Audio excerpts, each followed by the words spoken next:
Então, eu fiz faculdade de cinema. Na verdade, eu fiz um curso profissionalizante. Mas para mim era como se fosse uma faculdade, porque eu ia todo dia, né, e tal. E aí, nesse curso, eles sempre ensinaram a gente que a gente não deve ficar refém do mercado, que você tem que se autoproduzir. Aí eles deram uma aula de roteiro, uma aula de filmagem, assim, um pouquinho de cada coisa, mesmo que ele fosse focado para atuação. E aí, nesse curso, junto com os amigos meus, a gente falou assim, ah, a gente quer fazer uma websérie e tal. Aí, na época, fizemos, só que era uma coisa assim, quem assistia era a nossa família, sabe? Aí eu falei, não, cara, eu quero falar sobre coisas importantes. Eu quero, de alguma forma, tocar o coração das pessoas, sabe? Não, ai, que bonitinho, a Priscila lá da família tá fazendo uma sériezinha. E aí eu conheci o Rô na época do cover, de danças e tal. E aí eu mostrei o projeto para ele, ele adorou. E ele topou fazer o pontuação comigo. E aí a gente pegou uma fanfic, né, que já existia na época, um texto que a gente adorou e tal, a autora foi bem legal com a gente. E a gente fez, tipo, no carnaval isso, a gente lançou no carnaval. Eu falei, Rodrigo, ninguém vai assistir, tá todo mundo curtindo o carnaval. Ele, Pri, realmente, que loucura. A gente se filmou, né, foi assim, uma doideira e tal. E aí, não sei, cara, não sei se o Papai do Céu olhou pra gente e falou assim: vou abençoar vocês, porque vocês têm um tema muito legal para falar. A gente estava falando sobre anorexia na época. E, e aí, quando a gente chegou na quarta-feira de cinza, tinha 10 mil visualizações. Pra gente era, tipo, muita coisa mesmo. Porque a nossa outra série que a gente fez tinha, sei lá, 1.000 visualizações. Essa era, na verdade, foi uma trilogia entre duas linhas. E aí, de repente, 50 mil, de repente, 100 mil. Ah, eu quero a continuação. Tipo, como assim continuação, gente? O que que tá acontecendo? E aí a gente identificou que a gente acabou fazendo uma série para um público que tem carência em relação a conteúdos que, ao meu ver, tem um tema bonito de ser falado, porque a gente sempre fala de preconceito, de homofobia, e eu acho que não é que não tenha que falar, eu acho que a gente já entendeu que isso existe, mas mostrar também o outro lado, de tipo assim, duas mulheres, elas podem casar, elas podem ter filhos, os problemas delas são cotidianos, como qualquer outro casal, que tem que pagar uma conta, que tem que pegar o filho na creche, e entre outras coisas, então eu acho que a gente foi para esse lado, assim, e de repente caiu no gosto do povo, né? E quando a Nath Uhum. também entrou para a série, ela somou muito porque a gente se tornou muito amiga, então a gente convivia muito, então tinha essa coisa, essa relação da gente nas séries, né, atuando nas séries e fora das séries. Então a galera queria acompanhar a gente, saber ter esse contato com o público, eu acho que é muito importante. E as meninas também tiveram. Tô falando já de outro assunto, né? Nada a ver. Você perguntou como que começou a votação. Vou me empolgando. A gente vai chegando nesses caminhos aí. E eu queria saber justamente isso. Você acha que está assim no caminho certo? Onde que vocês pretendem chegar com a pontuação? Cara, quando eu criei o pontuação, eu acho que eu não tinha noção da onde a gente ia chegar, sabe? E aí, ao longo do tempo, eu conheci dois amigos maravilhosos que me ajudam muito, que talvez se não fosse eles, eu não teria conseguido chegar onde eu cheguei, a Nath e o Rô. Mas eu acho que a minha pretensão era falar sobre assuntos que não são falados, sabe? Mostrar esse tema onde na minha família é comum, sabe? Eu tenho uma prima que foi casada há 11 anos e nunca teve problemas. Os problemas dela eram problemas cotidianos, e não de preconceito. Eu falei, cara, tem um lado bonito também, vamos falar. Então, o começo para mim era esse lugar, né, de quero representar essas pessoas. Só que eu acho que eu não tinha tanta noção de quanto a gente precisava desse tipo de conteúdo. Porque para mim é isso que eu tô te falando. Eu vejo o lado bom. E as pessoas não sabiam desse lado bom. Então, eu acho que hoje eu quero. Eu acho que a gente já encontrou o Brasil, sabe? Eu quero encontrar um mundo agora. Eu quero entrar nesses países que falam que isso é crime e mostrar para as pessoas que isso não é crime. Tipo, você gostar de alguém do mesmo sexo que você não é crime, sabe? Então, acho que o meu objetivo dentro do pontuação hoje é quebrar essa barreira, encontrar essas pessoas e tentar, de alguma forma, reeducar a população. Uhum. E como uma produtora independente, como que vocês conseguem hoje em dia se manter? Quais são os principais desafios para vocês? Então, eu acho que depois que a gente entendeu em A Melhor Amiga da Noiva que a gente precisava comercializar o nosso produto, porque era muito difícil conseguir, e ainda patrocínio, até mesmo apoio, de, tipo, eu faço divulgação da sua marca e você dá o seu produto. A gente entendeu que a gente precisava comercializar o nosso produto, como qualquer outro, como um filme que a gente vai ali assistir no cinema, como a Netflix que a gente paga. E é lógico que nossos preços ele acabam sendo mais altos porque nós somos um produto independente. A Netflix, eles têm os patrocínios dele que eles ganham de bilheteria é para eles, sabe? Então, nesse momento a gente entendeu que a gente precisava comercializar. Na época, acho que foi o casamento de A Melhor Amiga da Noiva que a gente fez e vendeu. E deu certo, tipo, os fãs queriam apoiar a gente, eles queriam que a gente fizesse vaquinha, mas eu sou muito assim, eu preciso merecer para estar recebendo o que você está me dando. Então eu não achava justo você me dar o dinheiro. Eu queria que você tivesse alguma coisa. Então a gente buscou dentro dos nossos produtos trazer exclusividade para essas pessoas que estão comprando e não doando dinheiro. É, e a partir daí a gente começou a comercializar o nosso produto e conseguir dessa forma nos manter. Mas não é fácil, né? Eu acho que cada projeto, cada temporada é uma luta. A gente recebe desse projeto para investir no próximo. Tipo, não é algo, é a bilheteria, recebemos, sabe? Não chegou nesse lugar para a gente ainda. Hoje em dia, por exemplo, com todo o sucesso da produtora e das séries e tal, vocês não vocês ainda acham difícil de encontrar patrocinador para a série? Sim, eu não sei se a questão é por ser um produto lésbico e as pessoas têm esse preconceito de colocar a sua marca ali, mas ainda assim é muito difícil. A gente teve uma marca, não citando a marca, mas que gostou do projeto e tal, e ele queria dar dois produtos dele, e, tipo, dois produtos não vai pagar o salário do elenco, não vai ajudar na alimentação. Então, acho que ainda é um lugar de. Acho que as pessoas ainda não confiam no poder que tem as nossas webséries, em colocar as suas marcas assim, sabe? É, é isso. Sim. E como que foi para você o processo de passar de frente das câmeras para ficar na direção? Você acha que faltam mais mulheres nesse papel hoje em dia? Eu acho que a gente tem muitas mulheres nesse papel hoje em dia. Eu acho que falta oportunidade para que essas mulheres mostrem o trabalho delas. Então, mas não foi essa questão que me fez ir para trás das câmeras, não. Eu acho que a gente sempre está dando oportunidade para jovens que querem estar com a gente, principalmente os jovens. Tem galera do mercado já que trabalha com a gente também, mas eu acho que o nosso objetivo é a galera crescer com a gente para que elas possam voar aí em lugares maiores que a gente. Mas o que me fez querer ir para trás das câmeras, eu acho que foi Stupid Wife, porque eu vim de uma série chamada Melhor Amiga da Noiva, que, se eu não me engano, foram 5 temporadas, onde eu atuava e eu dirigia, eu atuava e eu dirigia, fora tudo que a gente já faz dentro da pontuação, que é aprovar um figurino, aprovar uma arte, ver as locações. Então, a melhor amiga da noiva foi tranquilo para mim, porque eu já tinha esse personagem há 4 anos comigo, 5 anos, não sei. Então, era algo que já estava dentro de mim. Eu conseguia atuar e dirigir e não afetar nenhum dos dois lados. Mas quando a gente decidiu fazer Stupid Wife, eu sabia que era uma série muito importante para mim, uma fanfic muito importante para mim. E eu não seria capaz de fazer as duas coisas ao mesmo tempo e não pecar em uma delas, sabendo que era uma série muito grande. Então, naquele momento, eu falei: não, eu quero produzir, eu quero cuidar de cada detalhe e entregar para a Natália, a autora da fanfic, o mais próximo do que ela imaginou. Então, acho que foi uma conversa minha e da Nath, onde a gente entendeu também que a gente precisava dar uma respirada na nossa imagem juntas também, para que a gente pudesse, de repente, dar também oportunidade para que outras pessoas tenham esse lugar de frente. Uhum. E como que você e a Nathalie dividem essa função?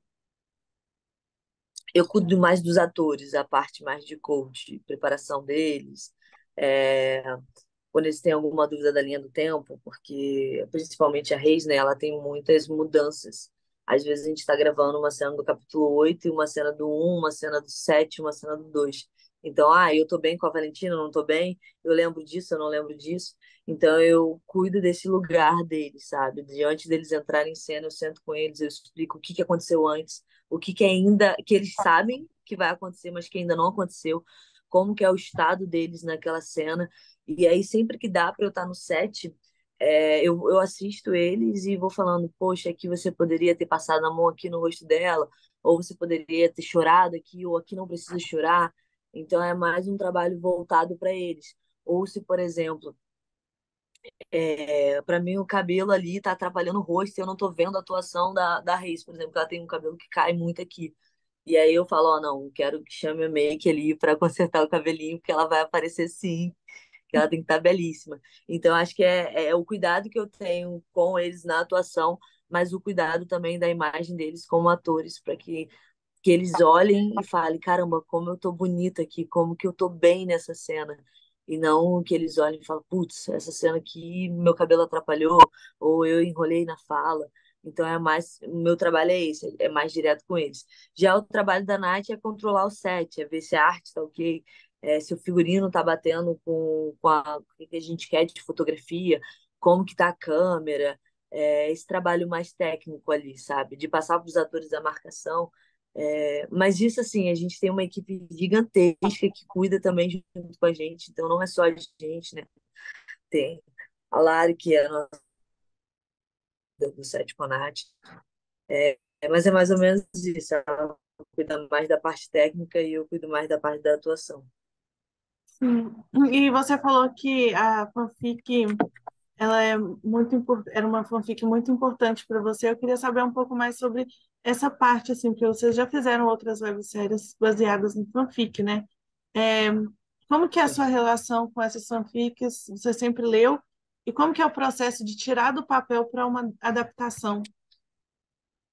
Cara, então, no caso de Stupid Wife, foi uma das primeiras fanfics que eu li e que me emocionou. É, eu não sabia que isso existia de fato, mas a história, eu acreditei na história, sabe? Quando eu li, eu falei, cara, esses personagens, eles existem. Eles estão em algum lugar que eu não sei, mas na época eu falei, olha que loucura, né? Na época eu falei, eu quero viver isso, eu quero sentir como que é isso. Hoje em dia eu não sei se eu quero viver isso.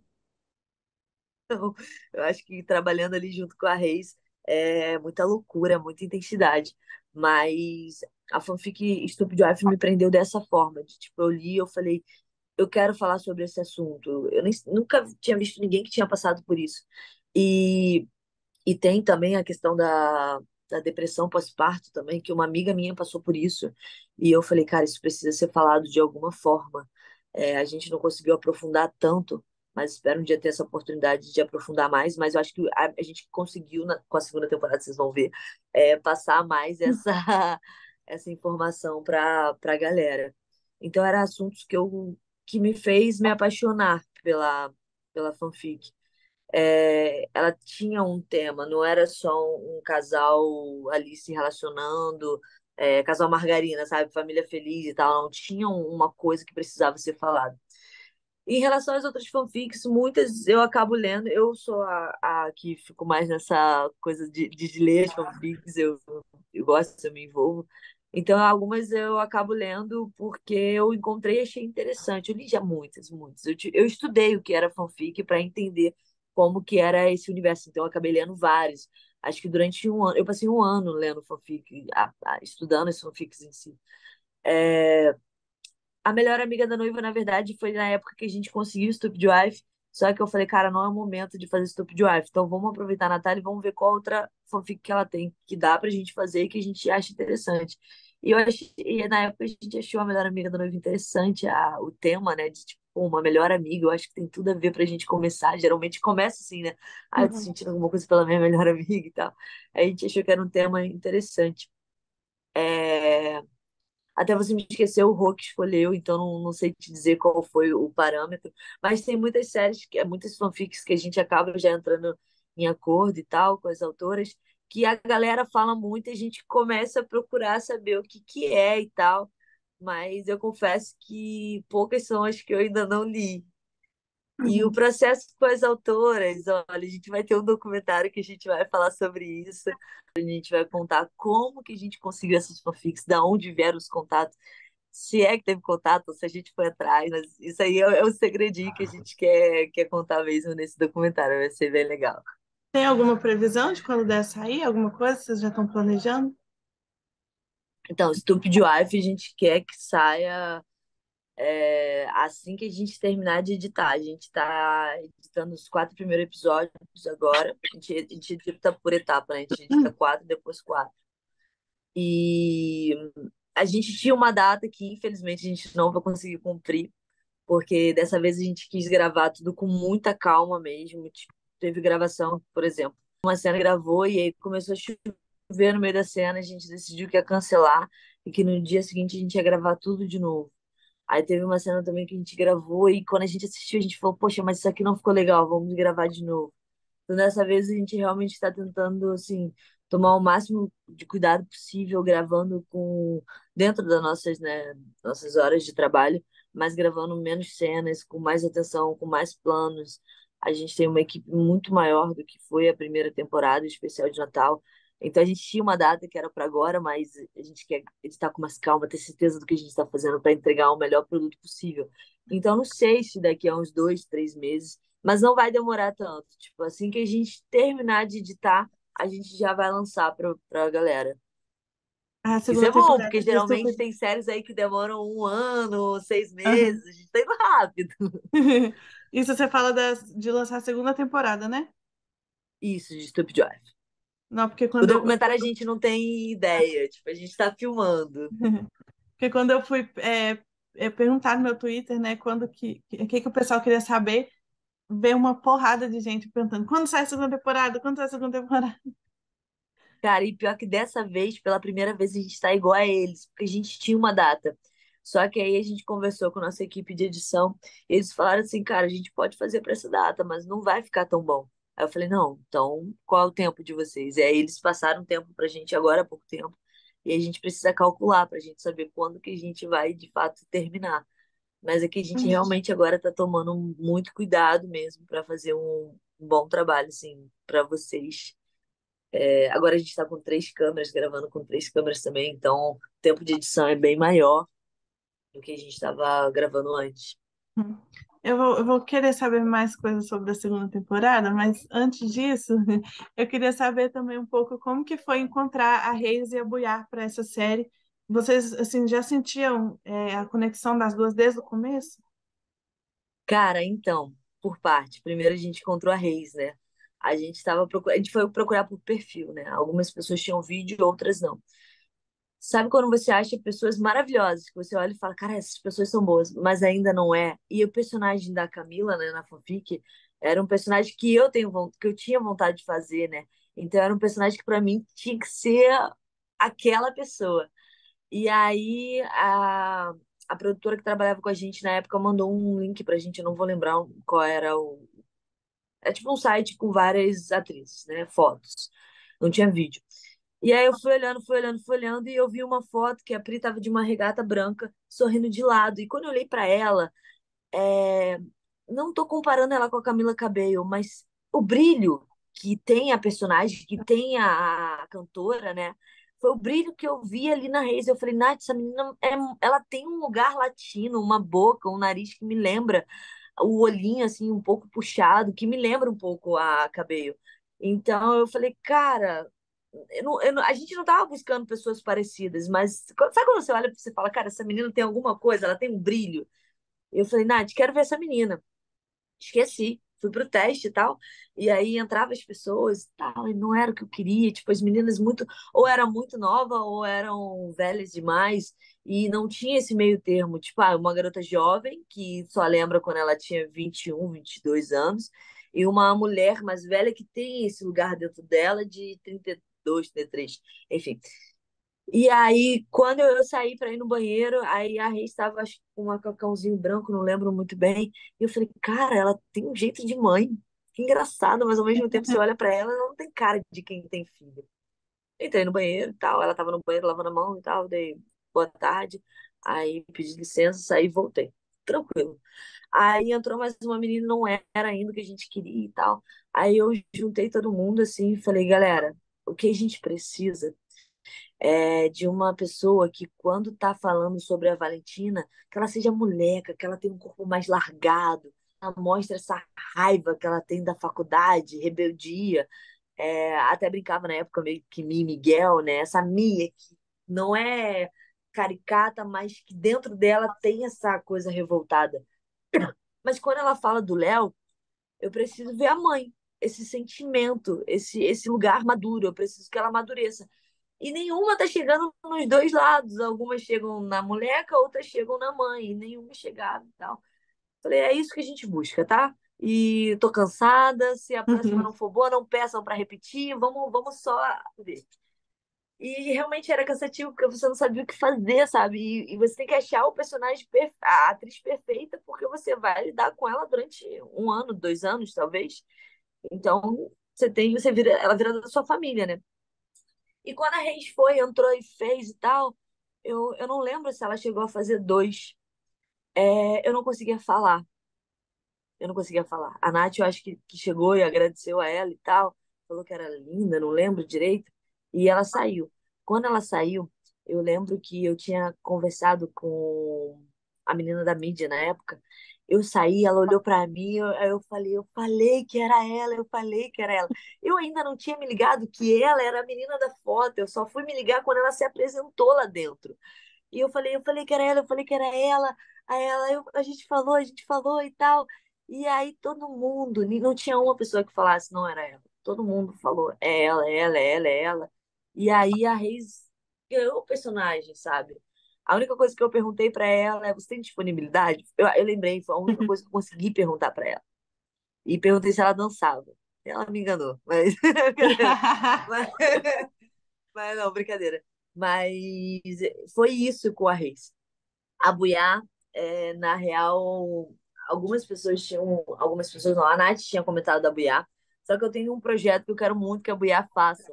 E esse projeto ele viria logo depois de Stupid Wife. E aí a gente até jogou esse projeto para gaveta por um tempo, para a gente poder, né, pensar mais lá na frente como é que vai ser. E a gente tinha combinado que a gente não quer ficar, tipo, repetindo as pessoas, né? A gente quer dar oportunidade para outras pessoas. Então eu falei, não, a Buiá não vai fazer o teste. Ela vai ficar pro meu personagem. Não, porque a Buiá, eu falei, não adianta, a Buiá não vai fazer o teste. Ah, mas ela é uma atriz. Eu falei, eu sei que ela é uma atriz boa. Eu já trabalhei com a Buiá 2 vezes.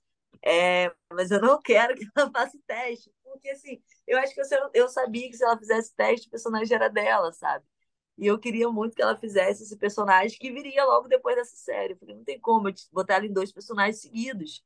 Porque isso foi um acordo que a gente fez desde a melhor amiga da noiva. E aí começamos a fazer teste com várias meninas. E, assim, meninas boas, mas que não estavam ali, acredito eu, que na maturidade da Reis. E aí, nisso, é, rolou uma parada de, será que a Buiá consegue mesmo fazer a Valentina? Rolou um comentário. Aí eu falei, como é que é? Eu não contei isso pra ninguém, eu tô contando pra vocês agora. Aí eu falei, agora eu quero Buiá. Eu esqueci, eu falei, foda-se outro projeto. Depois eu vejo o que eu faço, eu adianto. Aí eu olhei pra Nata e falei assim: você ainda quer buiar? Ela, quero, pô, tô aqui toda hora tentando te convencer. Eu falei, pede o teste pra buiar. E aí a Buiá fez o teste de qualquer jeito, tipo, tanto faz. Falei, caraca, eu não acredito que a Buiá fez isso comigo. Mas o teste foi muito bom, só que, tipo assim, eu sabia que ela podia ir muito além. E eu não podia interferir, eu não podia dirigir ela nem nada. E na hora de votar também eu votei sutilmente, né? É lógico, quem define sou eu, a Nathalie e o Rodrigo, mas na hora que a gente estava conversando ali, aí começou, será? Será? Será? Eu falei, será nada, ela vai sim. E aí eu falei, Nathalie, você que manda, e aí, o que que você quer? Eu sabia que a Nathalie já queria buiar, e aí a Buiá entrou, só que aí na lei, aí tá, né? Aí eu falei assim, ó, Buiá, a gente ainda não tinha contratado a Reis. Tinha falado só com a Buiá, a Reis, ela voltaria para fazer mais um teste. A Buiá já sabia que era leitura. Aí eu, Buiá, conhece essa atriz aqui? Ela, conheço, né? Já fiz alguns cursos com ela, que não sei o quê, não é tão próxima, mas conheço ela de já ter passado na minha vida e tal. O que que você acha? Ela é boa, ela é muito boa, ela é dedicada, que não sei o quê. Aí eu falei, então é ela, galera, fechamos. Aí a região sabia que era Buiá. Quando ela chegou, que viu que era Buiá, que ela já conhecia Buiá, ela não acredito, que não sei o quê. E ali a gente viu uma conexão muito legal delas. Agora, nas primeiras cenas, eu acho que elas ficaram muito nervosas e elas não conseguiam se conectar, sabe? Eu acho que elas foram pro automático de vamos mostrar isso aqui, mas elas têm uma escuta muito boa, muito boa. Você fala e elas entendem o que é para fazer. Então, sempre que a gente falava, elas entendiam. E eu acho que foi uma química que foram construídas ao longo das gravações. Eu acho que a gente nunca chega e fala, é alma gêmea e a química tá ali. Não, acho que é um trabalho, um processo, delas estarem juntos, delas se tornarem amigas, delas dividirem a hora do almoço, elas estão sempre almoçando juntas, uma ajudando a outra. Então, acho que a gente foi convivendo com isso. A gente até costuma gravar, tipo, as cenas de beijo, as cenas que tem mais troca pro final, mesmo que seja uma cena do primeiro capítulo para que elas já venham no ritmo para chegar lá já pá, sabe? Mas existia essa insegurança, eu acho que normal, da Reis também, por ser a sua primeira protagonista, né? Então acho que existe esse peso. Ela chegava, ela falava, Pri, é muita coisa. Eu falei, protagonista é isso, tipo, é muita coisa o tempo inteiro, é você em todas as cenas. Até porque na primeira temporada quem conta a história é a Luísa. Então ela tá em todas as cenas. Acho que tinha uma ou duas cenas que ela não tava. O resto ela tava em todas. Mas elas foram criando essa química juntas, dentro do set e fora do set. Então, acho que é uma construção com a gente, mas com elas também. Talvez se elas não tivessem essa troca fora do set, a química não chegasse no set, sabe? Uhum. Ah, eu acho sensacional as duas. E assim, para vocês, o fato de serem atrizes hétero interpretando papéis de mulheres lésbicas, você acha que poderia influenciar em alguma coisa? Cara, pra mim não faz diferença nenhuma. Em questão de atuação, eu acho que a atriz ela tem que estar disponível. É lógico que uma atriz lésbica, talvez ela saiba muito mais como que é o toque feminino, como que é o sexo, mas a gente tem pessoas dentro da nossa produção que são lésbicas, que são bissexuais e que estavam o tempo inteiro ali ajudando as meninas, direcionando como que é feito. Então, e elas procuraram laboratórios, elas assistiram filmes. Então, para mim, como, como produtora, não influencia em nada. Eu acho que são duas meninas super disponíveis. Eu não converso com elas sobre isso, eu acho que não cabe dentro da nossa ficha de trabalho. Mas é isso, para mim não influencia em nada, desde que elas estejam disponíveis a aprender a ter essa troca com a gente e que elas se sintam confortáveis, porque o mais importante é a gente nunca passar do limite do nosso ator, né? Que ele se sinta bem com o personagem que ele está fazendo. Sim. E tendo visto assim a primeira temporada da série, que foi um grande sucesso, assim, você esperava essa resposta toda do público? Cara, eu sabia que Stupid Wife seria uma loucura pelo texto, sabe? Eu acho que é uma fanfic muito amada. Posso estar falando besteira, mas se eu não me engano, é a segunda maior fanfic Cameron do Brasil. Então é uma fanfic que realmente é idolatrada. Então eu, assim, era 880. Ou as pessoas iam detestar porque estragaram a fanfic, ou as pessoas iam amar porque é isso que elas queriam ver. E o meu maior medo era de quem seriam essas meninas, né? Mas quando eu encontrei as duas, que a gente começou a trabalhar na leitura, nos testes eu já falei, cara, ali tem alguma coisa. Mas acho que na leitura, quando a gente começou a ter uma troca, como elas começaram a se emocionar com os personagens, quando elas liam e os olhos delas brilhavam, eu falei, cara, elas querem fazer isso. Elas não estão aqui pela fama, pelo dinheiro, elas estão aqui porque elas querem esse personagem. Esses personagens são delas, sabe? Então, acho que ali eu tive certeza de que seria um sucesso. Agora, um sucesso como esse, a gente nunca espera, né? A gente sempre espera que dê certo e que tenha um êxito, que a gente consiga atingir o coração de quem a gente tem que atingir. Mas realmente estourou de uma forma que acho que ninguém imaginava, nem elas, né? Então, continuando, eu queria saber como que é organizar um dia de gravação de Stupid Wife. Eu tenho curiosidade de saber também, por exemplo, como que vocês encontram essas locações? A Casa Valu tem tudo a ver com elas, com os personagens também. Eu queria saber se você contasse um pouquinho dessa parte. Cara, é muita coisa, muita coisa, assim. Tem que assistir um dia de gravação mesmo, assistir os ponto-off. Nos ponto-off vocês vão ter mais ou menos uma ideia. Mas a gente começa sempre numa pré, né? Agora a segunda temporada é um pouco mais tranquila, porque a gente já tem as locações principais, mas ainda assim a gente tem que negociar as locações principais. Então é tranquila para não ir atrás, mas em questão financeira, por exemplo, a gente saiu muito mais cara a segunda temporada do que a primeira. A primeira a galera tava lá, tudo bem, pode pagar isso aqui. Aí na segunda, não, agora para gravar aqui tem que pagar isso aqui. Então, assim, financeiramente foi mais complicado.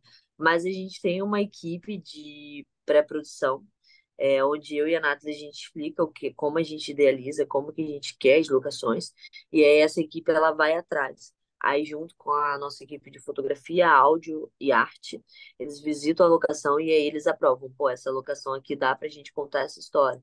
Essa locação aqui, pra mim, faz muito barulho. A gente tem uma cena que a gente foi gravar, visitou a locação e falou: não, tá, vamos gravar. Quando a gente chegou mesmo na locação que a gente montou, a gente falou: não tem como gravar aqui. A acústica é ruim, tem muito eco, a sala é pequena, não tem como fazer a fotografia, e a gente precisa ir para outra locação. Então, assim, no mundo ideal seria a gente montar a locação antes de levar os atores, antes de gravar, testar áudio, testar foto, testar arte e falar: essa locação ela tá aprovada, vamos gravar nessa. Mas a gente não tem financeiro para fazer isso.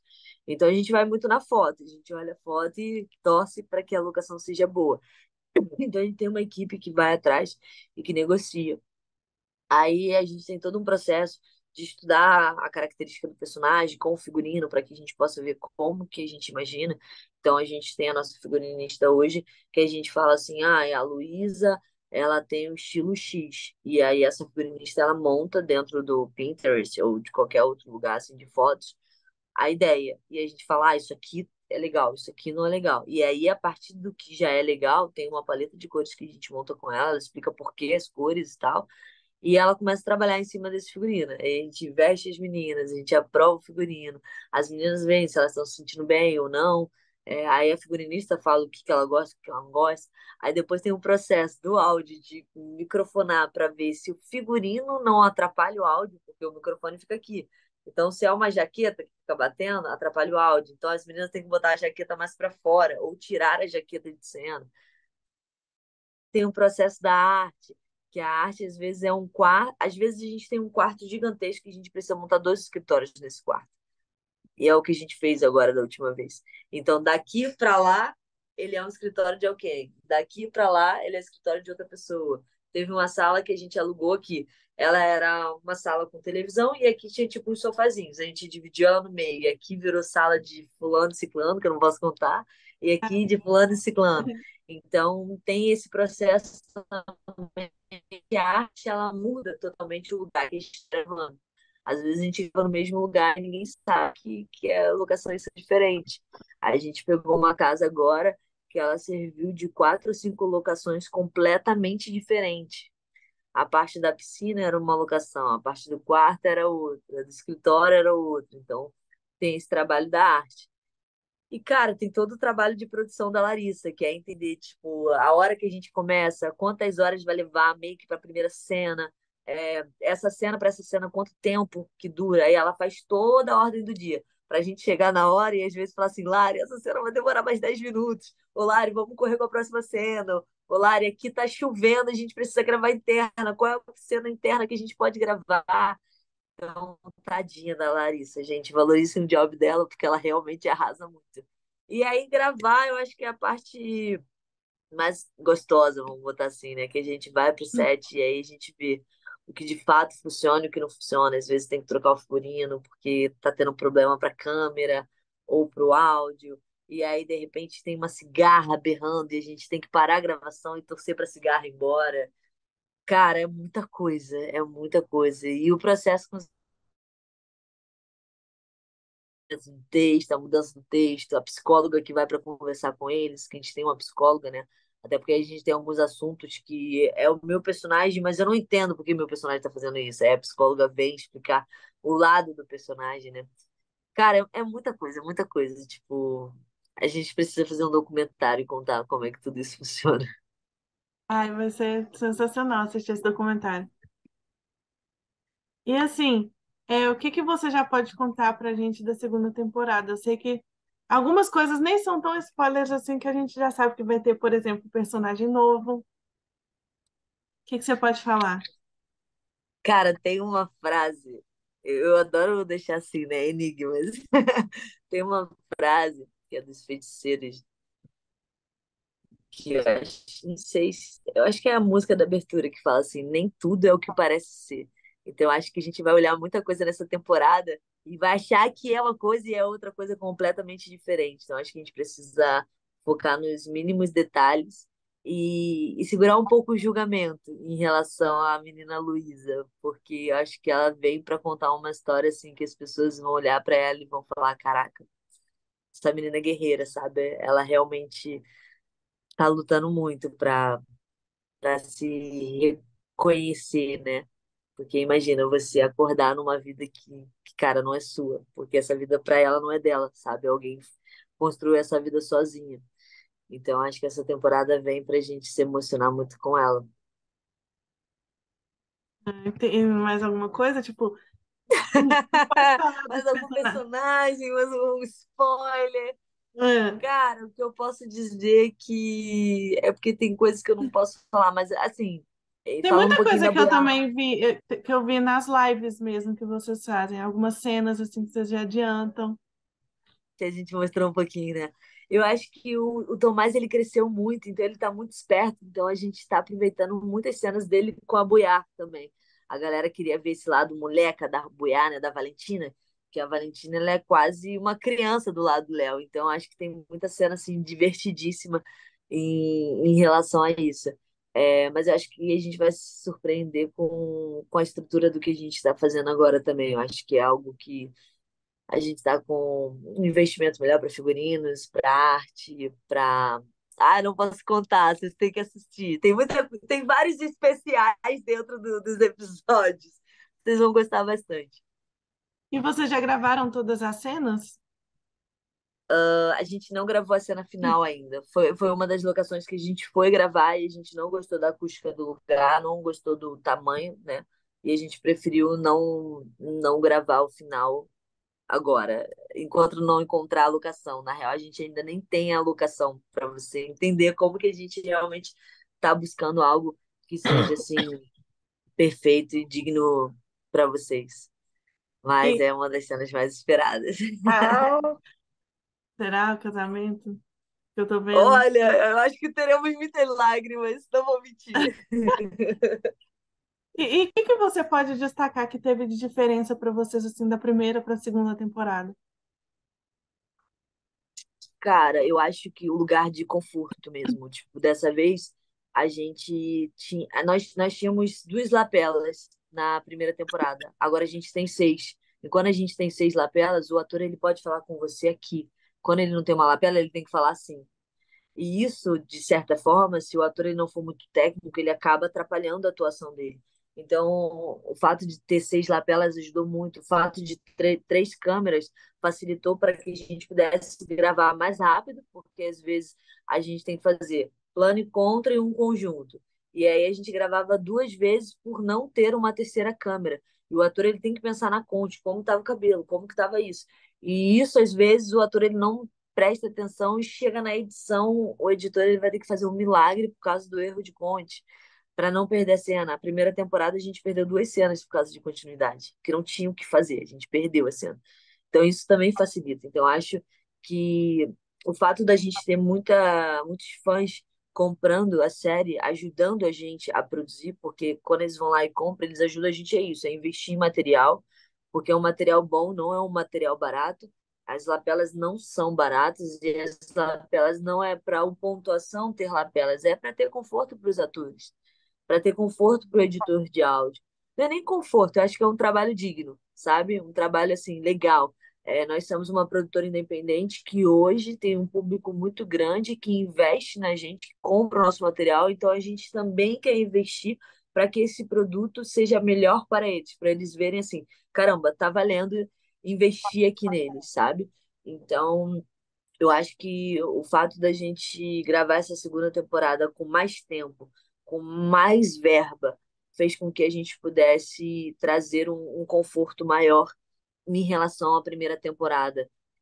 O salário da galera também não aumentou muito, mas aumentou o que a gente podia de fato pagar para cada um, tipo, de todos eles, não foi só fulano ou ciclano, a gente ali estava ali ajudando todo mundo.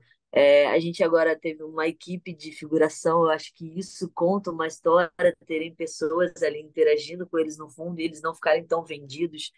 A gente teve uma equipe agora bem maior de arte e era uma única pessoa cuidando de vários setores. Então, hoje a gente tem um chefe de cada setor com os seus assistentes. Todos têm assistentes. Então, não fica também puxado para aquela pessoa que está ali atrás da câmera trabalhando. Então, acho que a diferença para mim, que eu mais senti da primeira e da segunda temporada, foi o fato da gente ter uma verba para que a gente pudesse investir em conforto e gravar com mais calma, porque as cenas agora elas são muito mais intensas do que foram a da primeira temporada. As cenas, como por exemplo, das meninas com o Tomás, tem cenas intensas, onde o Tomás ele tá mal em um determinado momento. E antigamente, a gente defendia, vamos gravar as meninas, grava o Tomás separado. Não, agora o Tomás grava com elas mesmo. Então elas têm essa troca com o Tomás. É, eu acho que é isso. Eu acho que o investimento fez com que o trabalho se tornasse, não vou dizer menos cansativo, porque tem muita coisa, mas mais prazeroso, para a gente ter mais tempo e mais investimento. A gente Uhum. gravou cenas que a gente investiu mesmo para fazer um produto muito maneiro, como o que vocês já sabem aí de uma apresentação de bachata, que eu não vou falar muita Sim. coisa, mas que os fãs foram lá gravar. A gente realmente investiu num teatro para que a gente pudesse fazer essa cena num lugar os fãs, dando alimentação para os fãs que também estavam lá. Queria agradecer a todos os fãs que ajudaram a gente com a alimentação também, que ajudaram bastante. A gente teve preparação, os atores passaram todas as cenas, diferente da primeira temporada, que a gente leu o roteiro, mas a gente não passou todas as cenas antes. Dessa vez a gente passou todas as cenas. Então os atores já chegaram lá sabendo como que eles tinham que fazer a cena, a gente só foi alinhando. Então, acho que a diferença da primeira e da segunda etapa foi vocês terem ajudado a gente para que a gente pudesse trazer um lugar mais confortável para o nosso elenco e para nossa equipe. Eu acho sensacional. Inclusive, eu assino eu sou membro dos canais. E também me pediram para perguntar muito se o ciclo de Stupid Wife ele vai se encerrar na segunda temporada ou a gente pode esperar uma terceira também. Eu não posso falar nada, vocês vão ter que assistir. O que eu posso falar para vocês é que o final é impactante. Final da temporada. Dessa temporada que a gente está gravando agora. Esse final que a gente ainda não gravou, que a gente ainda vai gravar. Ele é. Ah. Tem bebê chorando, tem cachorro latindo, tem tudo. Querendo Posso saber. falar nada! Ah, Mas é e, isso, eu acho que nem tudo é o que parece ser. Vocês vão estar pensando que é uma coisa aí, o que vocês estão pensando. assim, eu imagino que Stupid Wife também foi um grande salto, né, para pontuação, tanto que você falou aí dos novos investimentos que vocês estão fazendo. E futuramente vocês pretendem continuar com mais histórias, mais fanfics, assim, igual você falou que tinha um outro projeto para pensado para Buiar, né? Como que Sim. fica? A gente quer não, se Deus quiser, a gente vai continuar produzindo, ainda dentro dessa linguagem. Acho que a gente pretende continuar com os fanfics. Nosso foco agora realmente está sendo Stupid Wife. A gente chegou a cogitar, pensar em alguma coisa, mas a gente falou, cara, a gente não tem tempo, a gente não tem energia para isso, tipo, a gente não tá dormindo. Ontem a gente tinha uma gravação que a gente conseguiu o figurino um dia antes, 9 horas da noite, sendo que a gravação era 7 da manhã. Então a gente realmente está assim, vivendo o Stupid Wife. Hoje eu vou jantar com a minha mãe, depois de muito tempo sem encontrar a minha mãe. E tô até recebendo mensagem dela, ó, você vai chegar, que não sei o que. Eu falei, vou chegar, mãe. Então a gente realmente está vivendo Stupid Wife. A gente não consegue pensar em nenhum projeto além de Stupid. Acho que Stupid ainda tem muita coisa para falar para vocês e a gente quer entregar isso da melhor forma possível. Ainda tem muita coisa para falar, então ainda tem mais temporadas. Será? E também teve muita gente que pediu para perguntar se vocês pretendem continuar em uma próxima temporada de The Stripper. Uau! Cara, eu acho que Day Stripper foi um ciclo que a gente acabou não conseguindo fechar. A gente chegou a receber proposta na época de streams, só que a proposta era separar a gente e eu nunca achei justo. Tipo, se eu fiz com a Nathalie, eu vou terminar com a Nathalie. E eu acho que vice-versa. E a gente acabou perdendo todas as nossas locações, né, pra gente poder dar, tipo, não ter que zerar, continuar a história. E eu acho que a gente tá guardado, a gente tem o direito de The Stripper, a Evelyn, a autora, é uma pessoa maravilhosa, quero um dia poder trabalhar com ela novamente. Mas a gente não tem essa pretensão de fazer The Strip. Eu não vou ficar aqui enganando vocês, instigando. Eu acho que a gente tentou, a gente correu atrás, a gente descobriu que algumas das nossas locações foram vendidas, então, tipo, nem são os mesmos donos. E acho que o elenco super toparia fazer de verdade, mas a gente não tem como contar essa história que já foi contada. Mas é um projeto que eu amo demais. Não sei se de repente lá na frente, daqui a uns 5, 10 anos, a gente zeraria e gravaria do começo. Ou a gente conheceria os donos dessas locações e gravaria de novo. Mas eu acho que agora o nosso foco realmente está em Stupid Wife e a gente não consegue focar em outra coisa. Realmente é muita coisa, gente. A gente tem uma equipe de mais de 30 pessoas. Isso eu tô falando a equipe, não tô falando o elenco. Nesse elenco, então, a gente tem uma gravação há pouco tempo. A gravação que a gente teve com os fãs era mais de 200 pessoas. Então, tipo, a gente não tem tempo de nada. Sim. Você até mencionou aí a questão dos streamings. Cara, até uma pergunta que eu ia fazer e acabei pulando. Vocês pretendem, sei lá, vocês acham que se receberem uma oferta seria uma coisa que vocês pensariam, por exemplo, passar para algum streaming? Então, sim, dependendo da proposta do stream. Porque é o que eu te falei, a gente, na época de The Strip, a gente recebeu uma proposta, na época de pessoas que queriam colocar a gente no stream grande, não vou citar qual é o stream, mas é um dos maiores streams hoje aqui no Brasil. Só que a proposta era uma ou outra, porque a gente precisa botar alguém da casa. E aí a gente optou em não fazer. A Stupid rolou um lugar assim, e aí a gente, não sei, cara, a gente não quer vender um piloto, sabe? A gente não quer vender o roteiro, a gente quer brilhar com quem tá aqui, com a nossa equipe e com o nosso elenco. Então é difícil a conversa com os streamers. Então por isso que a gente realmente foca na gente, na nossa venda e tal. Mas sim, se um streamer aparecesse e falasse, ó, eu quero dar o dinheiro para vocês produzirem. Ou então, ó, eu vou contratar vocês, toda a sua equipe, todo o seu elenco, e a gente vai botar aqui dentro do nosso canal. Ou vou comprar a série pronto e botar dentro do nosso canal. É difícil, porque o streamer ele quer fazer da forma dele. Então, é uma conversa que a gente vem conversando já faz um tempo. Mas sim, HBO, comprando essa série pronta. Foi isso. Você tem mais alguma coisa que você queria acrescentar? Cara, na real, eu queria muito agradecer a você, primeiramente, pela oportunidade de estar aqui falando, de estar aqui mostrando um pouquinho dos nossos bastidores também para a galera.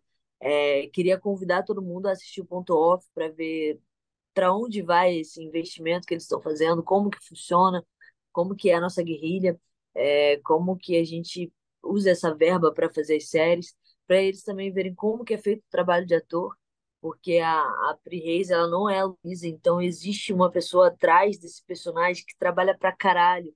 A Buiar também, como que ela se concentra para emprestar o seu corpo para Valentina. Então, eu acho que o Ponto Off ele mostra muito isso. Eu acho que a gente precisa conhecer também quem é que está por trás disso, quem é que está fazendo isso. E quando eu digo não só da equipe, mas as meninas mesmo, quem são elas, né? Porque elas não são um personagem delas, então elas têm uma história linda também, cada uma para contar pra gente, todo o nosso elenco.